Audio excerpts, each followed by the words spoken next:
Ada orang Yahudi, ada ayat Kidung Agung pasal 5 ayat 16 yang tertulis nama Muhammadim. Beberapa teman saya dan guru saya juga ada yang mengklaim bahwa itulah nama Nabi Muhammad SAW yang ada di dalam kitabnya orang Yahudi. Tetapi saya sudah pelajari bahwa kata Muhammadim yang ada di dalam Kidung Agung 5 ayat 16 itu selain satu artinya yang terpuji, kedua ayat kata Muhammadim itu di dalam seluruh kitabnya orang Yahudi ada 12 kali atau 12 ayat. Kalau semua ayat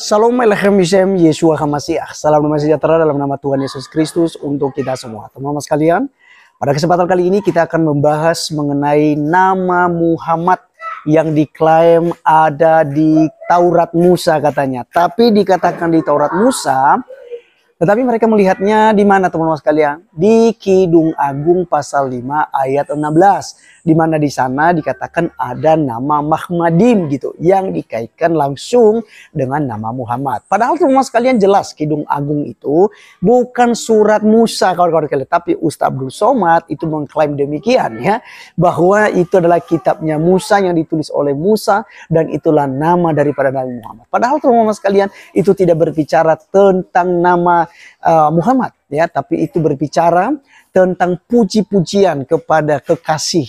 Ya, itu sebuah itu alegori sebenarnya ya, tidak langsung dalam makna yang sesungguhnya begitu ya. Karena kita tahu bagaimana kemudian Kidung Agung ini ditulis itu berdasarkan hubungan ya, atau tipologi hubungan antara Allah dengan manusia. Nah, teman-teman sekalian, kita akan membahas ini. Kita dengarkan dulu pemaparan daripada Ustaz Abdul Somad yang mengklaim Kidung Agung pasal 5 ayat 16 itu sebagai nubuatan Nabi Muhammad.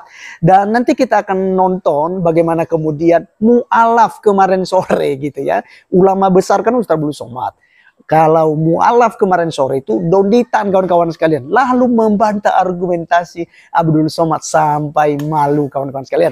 Baik, kita akan simak dulu seperti apa ceramah daripada Ustaz Abdul Somad yang kemudian mengklaim Kidung Agung pasal 5 ayat yang ke-16 berikut ini. Ada maktub tertulis di Taurat, di dalam Taurat. Ini silap-silap kita nanti diuji orang. Kata kitab kalian ada nama Muhammad itu tertulis. Ya, nih, buka aja. Buka dari awal sampai akhir. Mana? Bukalah dari awal sampai akhir. Tak ada nama Muhammad di situ. Nengoknya dari bawah. Kata-katanya manis semata-mata. Segala sesuatu padanya menarik. Demikianlah kekasihku, demikianlah temanku. Hai putra-putri Yerusalem. Ini ucapan Musa. Ini ucapan Musa. Ini ucapan Musa.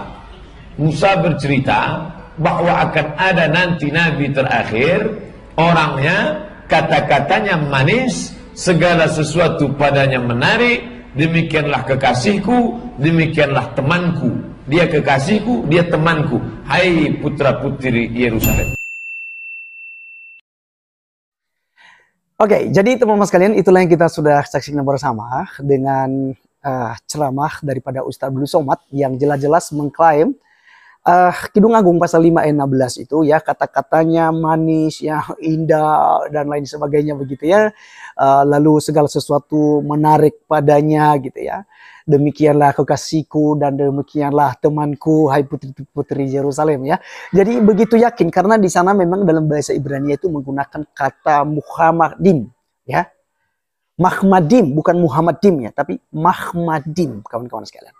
Nah, berdasarkan ada kemiripan dengan itu, lalu diklaim itulah nama daripada nabi mereka. Nah, teman-teman sekalian, tentu saja ini cocokmologi, apalagi jelas mengatakan ini adalah kata-kata Musa, ini adalah nubuatan Musa, bahwa akan ada nanti nabi begitu ya, yang akan muncul, yang kata-katanya manis dan segala sesuatunya indah ya, manis ya, untuk didengar dan segala macam. Entah apalah yang manis semua dengan dia itu ya.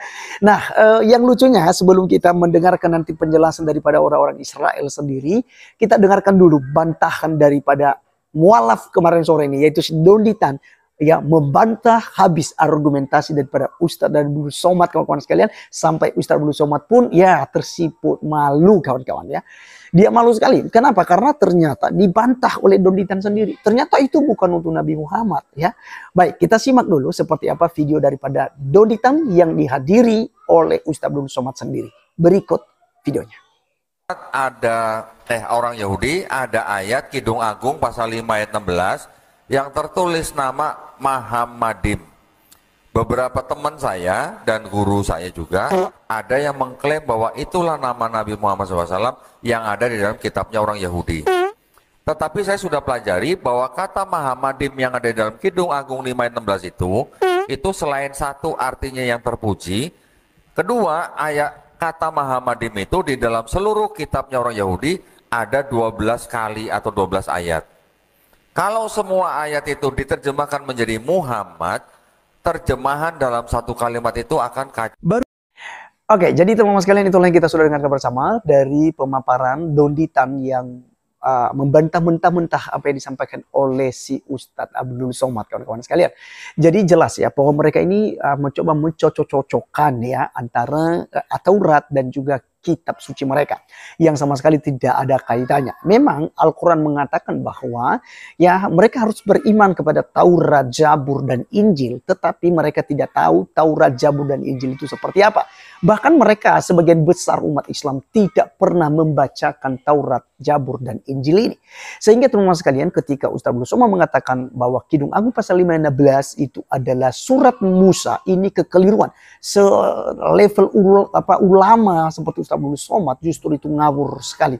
Ya, ngawur sekali kawan-kawan sekalian, mengklaim itu adalah surat Musa. Padahal Taurat yang dimaksud itu adalah Kejadian, Keluaran, Imamat, Bilangan, dan Ulangan. Ya, itulah 5 Taurat Musa, kawan-kawan sekalian. Ya, jadi jelas ya bahwa mereka ini suka mencocok-cocokkan. Dan sebagai tambah dari saya, selama ini kalau kita melihat dari teman-teman Muslim, menuduh kitab Kidung Agung itu sebagai kitab porno, kawan-kawan sekalian. Ya, kalau seandainya ya diklaim ya bahwa itu kitab porno dan bukan firman Allah, maka tentu ketika mengklaim, mereka klaim nama Nabi Muhammad ada di dalam Kidung Agung pasal 5:16, berarti secara tidak langsung mereka mengatakan bahwa nabi mereka, nubuatan nabi mereka ada di kitab porno, kawan-kawan sekalian. Jadi menapar pipi mereka sendiri, ya, menapar pipi mereka sendiri, ya. Nah, maka teman-teman sekalian, dari hal ini kita bisa belajar, jangan asal klaim, jangan asal itu menuduh dan segala macam gitu ya. Jadi belajarlah dengan agamamu. Lakum dinukum waliyadi.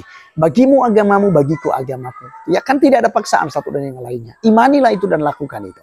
Baik, di akhir video ini saya akan tampilkan kepada kita bagaimana beberapa pendapat dari orang-orang Yahudi asli yang tentu saja adalah Kristen, kawan-kawan sekalian. Ya, terkait tentang klaim-klaim tersebut. Kidung Agung pasal 5 ayat 16. Kita lihat bagaimana penjelasan mereka terkait ayat itu. Berikut videonya. מעמדו של מוחמד כנביא נטען בקוראן כי כבר בתנ"ך שלנו מנובא עליו. אשר ילכו עם השליח, הנביא איש אומות העולם, אשר אותו ימצאו רשום אצלם בתורה. אצלנו בתורה? בניסיון נואש למצוא את מוחמד בתנ"ך, מצביעים מטיפים מוסלמים על מילה בודדת בספר שיר השירים. חיכו ממתקים וכולו מחמדים, זה דודי וזה ראי, בנות ירושלים. מה הקשר? והיכן מסתתר הנביא מוחמד, אתם תוהים? לפי המטיפים המוסלמים, הביטוי מחמדים לכאורה מעיד כי מחבר ספר שיר השירים בתנ"ך בעצם שתל נבואה אודות הנביא מוחמד.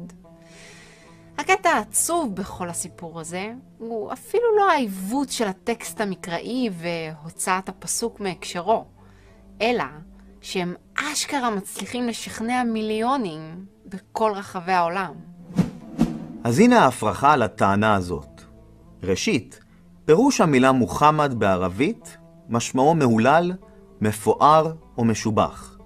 לעומת זאת, משמעות הביטוי מחמדים, המופיע בתנ"ך בעברית, על פי מילון העברית המקראית, הוא דבר יקר ונחמד, או דבר חביב. השורש של המילה מחמדים הוא חטא מם ד'. ממנו בא הביטוי נחמד. כלומר, למרות הדמיון הסמנטי בין מחמדים למוחמד, מדובר בשני ביטויים שונים לחלוטין. ומה לגבי ההקשר? על מה בכלל מדבר הקטע? האם פרק A של שיר השירים מדבר על נביא אסלאמיסטי שיום אחד יקים דת חדשה? מקריאת הפרק והספר כולו, ברור כי דודי מקביל לאלוהי ישראל, והכלה משולה לעם ישראל. אבל אתם יודעים מה? כן מצאנו את הנביא מוחמד מוזכר בתנ"ך. הנביא אשר יזיד לדבר דבר בשמי, את אשר לא ציוויתיו לדבר, ואשר ידבר בשם אלוהים אחרים, ומת הנביא ההוא. דרך אגב, מצד אחד המוסלמים טוענים שאי אפשר לסמוך על התנ"ך, כי לפיהם היהודים השחיתו אותו. מצד שני, הם מסתמכים על פסוק משיר השירים בתנ"ך היהודי, על מנת להצדיק את אמונתם. חשוב לנו להבהיר, אנחנו לא מעוניינים לעודד שנאה כלפי מוסלמים. צריך להבדיל בין מוסלמים, שהם בני אדם, לבין האסלאם, אידיאולוגיה. אלוהים ברא את כל בני האדם ואוהב את כל בני האדם. גם אלו שמולכים שולל. עלינו לאהוב אותם ולעזור להם, לכוון אותם בחזרה. לעומת מוחמד, שדורש לקחת חיים, ישוע לא ניסה להפחיד ולכפות את עצמו באיומים. ישוע בא להעניק, לשרת ולאהוב, עד כדי כך שהסכים לוותר על חייו ולהקריב מעצמו עד המוות, כדי שאנחנו נזכה בסליחת חטאים וחיים נצחיים.